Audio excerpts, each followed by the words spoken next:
राज्याचे उपमुख्यमंत्री अजित पवार यांनी सोलापूर जिल्ह्यातील करमाळ्याच्या पोलीस उपअधीक्षक अंजना कृष्णा यांना फोनवरून दमदाटी केली असा आरोप आहे। माढ्याच्या कुरडू गावामध्ये रस्त्याच्या कामाकरता मुरुम उत्खनन होत असल्याची तक्रार आली आणि त्यानंतर पोलीस उपअधीक्षक अंजना कृष्णा घटनास्थळी पोहोचल्या। यावेळी स्थानिक आणि पोलिसांमध्ये शाब्दिक चकमक झाली आणि हा वाद सुरू असतानाच नेमकं राष्ट्रवादी काँग्रेसचे कार्यकर्ते बाबा जगताप यांनी थेट उपमुख्यमंत्री अजित पवारांनाच फोन लावला आणि तो फोन बोलण्याकरता अंजना कृष्णा यांच्याकडे देऊन टाकला।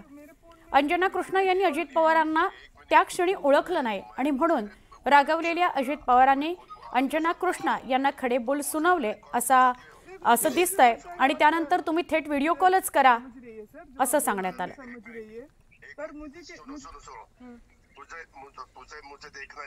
उपमुख्यमंत्री अजित पवार आणि IPS अंजना कृष्णा यांच्यात काय झालं बोलणं बघूयात।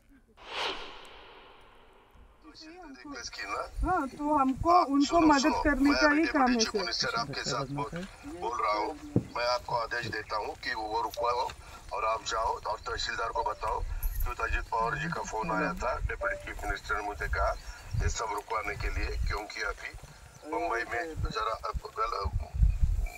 मुंबई का माहौल एकदम खराब हुआ है, उसको अपने को प्राधान्य देना है। मेरा नाम बताओ उनको सर। वो मुझे आप एक काम कीजिए, आप मुझे मेरे फोन में मतलब डायरेक्ट कॉल कीजिए ना। एक मिनट, मैं तेरे ऊपर एक्शन लूंगा। अभी मैं खुद आपके साथ बोल रहा हूँ कि आप मुझे डायरेक्ट कॉल बताती हो। सर मुझे कैसे पता है आप सर समझ रही है सर, जो आप बोल रही है समझ रही है, पर मुझे सुनो मुझे देखना है ना, मेरा नंबर दे दो या व्हाट्सएप कॉल करो। ठीक है सर, मैं यहाँ से बोल देता हूँ। ठीक है सर, मेरा चेहरा तो आपको समझ में आएगा ना। ठीक है सर। इतना आपको डेयरिंग हुआ है क्या सर? मेरे तो कार्रवाई जो किया है मुझे कैसे पता है सर? दरम्यान एकदा आपण जाणून घेऊयात अंजना कृष्णा कोण आहेत। अंजना कृष्णा केरळमधल्या त्रिवेंद्रमच्या 2022-23च्या UPSC परीक्षेत 355वा रँक मिळालेल्या अधिकारी आहेत। सध्या करमाळ्यामध्ये पोलीस उपअधीक्षक म्हणून त्या काम करतात। त्या कडक शिस्तीच्या अशी त्यांची ओळख आहे। अवैध व्यवसाय विरोधात कडक कारवाई करण्याकरता त्या प्रसिद्ध आहेत।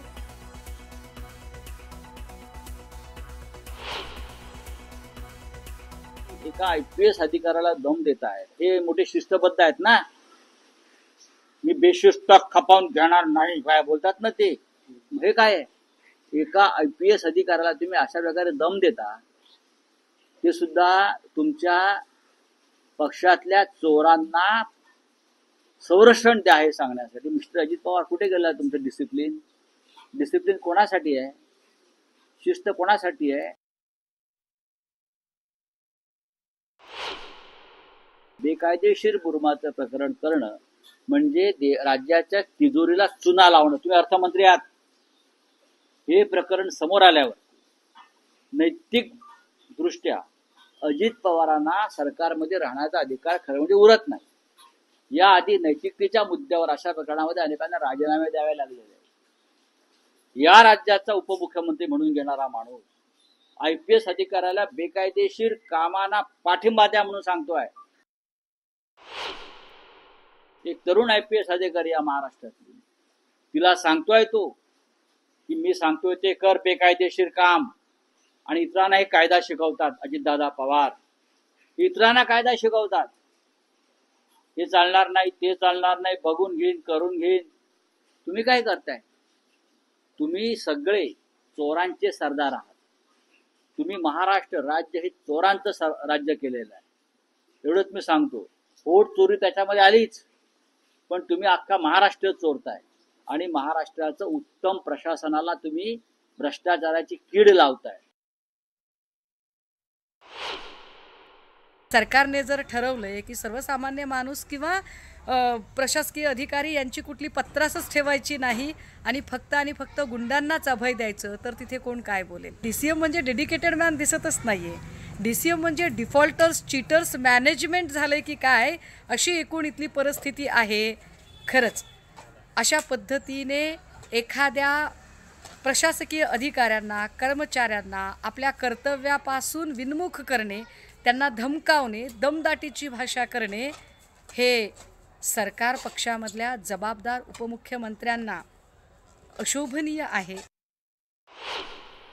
यंग ऑफिसर तुम्हाला काही प्रश्न विचारते तर ते तुम्हाला झोंबतात, त्यावर तुम्ही त्यांना आणि धमकी देता की तुझं डेअरिंगच कसं झालं. मी उपमुख्यमंत्री बोलतोय.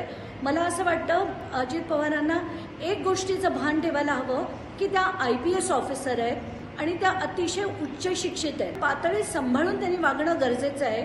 प्रत्येकाला शहाणपण शिकवायला जातात आणि आज जे त्यांनी केलंय ते अतिशय डिस्टर्बिंग आहे. कुठल्याही प्रकारे त्या ऑफिसरला जर त्रास झाला, त्यांची बदली केली, त्यांना कुठल्याही प्रकारे त्यांचा छळ झाला तर मात्र अजित पवार तुम्हाला आम्ही सोडणार नाही. He has never protected anyone who does wrong behind the curtain. He never. Sir Hindi में जानना चाहेंगे, जिस तरीके से दादा का ये रूप दिखा, आमतौर पर दादा इस तरीके से दिखते नहीं है, तो आपकी कोई बात दादा से हो पाई है पूरा एपिसोड? आपको अब तक क्या पता लगा? नहीं, मैंने दादा के साथ बात की नहीं, क्योंकि 40 साल से मैं दादा को जानता हूँ. आई नो दादा. उनकी वो मेंटालिटी कभी नहीं की है. वैसा उन्होंने कभी एक किया है नहीं. उनका वॉइस नेचुरल वैसा है और वो पूछते हैं, वो बोलते हैं कि पब्लिक काम आए जा रहा देखो. बट उसमें कुछ गलत है ऐसा मैं तो नहीं समझता हूँ.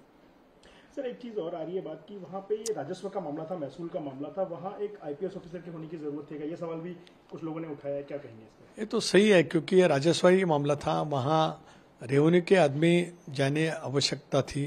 मुझे मालूम नहीं इसके बारे में क्यों सीनियर ऑफिसर्स, पुलिस ऑफिसर वहाँ पे गए, क्या नहीं, उसमें मुझे मालूम नहीं. क्योंकि जब कभी ऐसा मामला होता है तब जाता है तहसील ऑफिस के लोग, तलाठी जाते हैं, कभी ग्राम सेवक जा सकते हैं, कभी सर्कल इंस्पेक्टर, मंडल अधिकारी जैसे हम बोलते हैं वो जाते हैं, कभी कभी तहसीलदार भी जा सकते हैं. लेकिन पुलिस अधिकारी जाना वहाँ कभी मैंने तो सुना नहीं. I don't know but what वाज द एक्चुअली दैट वहाँ उस टाइम क्या स्थिति थी, इसके बारे में मेरे पास जानकारी नहीं है. सर ये सामान्य घटना थी, हो गई, आपको कहीं लगता है कि जानबूझ के दादा को बदनाम करने की कोशिश थी या पहले से प्री प्लान था, ऐसी कोई जानकारी? नहीं, मैं नहीं ऐसे बोल सकता हूँ. लेकिन जो आज दादा को क्रिटिसाइज कर रहे हैं, उन्होंने सब चीज़ देखनी चाहिए. पब्लिक का काम था क्या नहीं वो भी देखना चाहिए और उसके बाद दादा को क्रिटिसाइज करे. पॉलिटिकल क्रिटिसाइज करना आसान है किसी को भी, वो तो करते हैं हमेशा. धन्यवाद सर. दादांनी राजीनामा द्यावा आणि महाराष्ट्राची माफी मागावी, लाडक्या बहिणींची, लाडक्या भावांची माफी मागावी आणि या ठिकाणी मुख्यमंत्र्यांनी लक्ष घालण्याचं काम करावं ही आमची विनंती आहे. नाही, बरोबर नाही ना. चोरीचं काम कोणी करत असेल, चुकीचं काम करत असेल आणि एखाद्या अधिकाऱ्याने त्यावर कारवाई केली असेल तर त्याला दम देणं म्हणजे सत्तेचा दादागिरीने उपयोग करणं आहे. सत्ता मिळाली यासाठी नाही की चोरांना तुम्हाला मदत करण्यासाठी. आणि अधिकारी प्रामाणिकपणे जर काम करत असेल, पोलीस अधिकारी त्याचं कर्तव्य पार पाडत असेल तर त्या कर्तव्यामध्ये अशा पद्धतीनं दबाव टाकून, धमकावून त्याला त्याच्या कर्तव्यापासून दूर करणं म्हणजेच हे लोकशाहीला मानत नाहीत, यांचा लोकशाहीवर विश्वास नाही. अजितदादा किमान चुकीच्या कामाला फार त्या ठिकाणी कुणाला फोन करत नाही. अजित पवारजींची नेहमीच भूमिका ही नियमातल्या कामाची राहिलेली आहे. कुठल्या संदर्भाने फोन केला किंवा त्यांना एखादा सांगणार जो असतो, आमच्याकडे जेव्हा एखादी तक्रार येतं तेव्हा तक्रारीत आम्हाला एखाद्या चुकीचं सांगतं, आम्ही एखादा फोन लावतो, अधिकाऱ्याकडनं समजून घेतो. त्यावेळी मात्र काही गल्लत झाली असेल तर मला वाटतं याच्यामध्ये अजितदादा जास्त सांगू शकतील. प्रकरणामध्ये राष्ट्रवादी काँग्रेसचे आमदार अमोल मिटकरी यांनी अजित पवारांची पाठराखण केली आणि संबंधित महिला अधिकाऱ्यावर टीका केली आहे. अंजना कृष्णा यांच्या UPSCमधून झालेल्या नियुक्तीवर मिटकरी यांनी संशय व्यक्त केला आहे. पूजा खेडकर यांच्या धर्तीवर केंद्रीय लोकसेवा आयोगाने त्यांच्या कागदपत्रांची तपासणी करावी, याकरता आयोगाला ते पत्र पाठवणार आहेत. चौकशी करून तात्काळ निलंबित करावे. नियुक्तीमध्ये मोठ्या प्रमाणात घोळ असू शकतो असे मिटकरी म्हणतात. राज्याच्या उपमुख्यमंत्र्यांना मी ओळखतच नाही, म्हणजे या मॅडमचं काहीतरी कागदपत्रामध्ये काळबेर आहे का याची मला शंका येते. पूजा खेडकरने ज्या पद्धतीने दिव्यांगांचा लाभ लाटला त्या पद्धतीने अंजना कृष्णाची काही पोस्टिंग झाली आहे का अशी शंका मला आहे. या सर्व प्रकरणाच्या तळाशी जर तुम्ही गेलात तर अजितदादांचं काहीही चुकलेलं नाही. दादांची ती नेहमीची बोलण्याची पद्धत आहे. दादांनी त्याच पद्धतीनं नेहमी अधिकाऱ्यांना जाब विचारत असतात. करमाळ्याच्या महिला DYSP असणाऱ्या IPS अंजना कृष्णा यांना फोनवरून अजित पवारांनी दम दिल्याचा व्हिडिओ व्हायरल झालाय। यानंतर अजित पवारांना फोन लावून देणाऱ्या राष्ट्रवादी काँग्रेसच्या कार्यकर्त्याविरोधात कुर्डुवाडी पोलीस ठाण्यात गुन्हा दाखल झालाय। अवैध मुरुम उत्खनन केल्याप्रकरणी तसंच सरकारी कामात अडथळा आणल्याप्रकरणी हा गुन्हा दाखल करण्यात आलाय। यामध्ये 10 ते 15 लोकांवर गुन्हा दाखल झालाय। अजित पवारांना फोन लावून देणारा राष्ट्रवादीचा कार्यकर्ता बाबा जगताप याला सुद्धा त्याच्यावर सुद्धा कारवाई होणार आहे। गुन्हा दाखल झालेला आहे।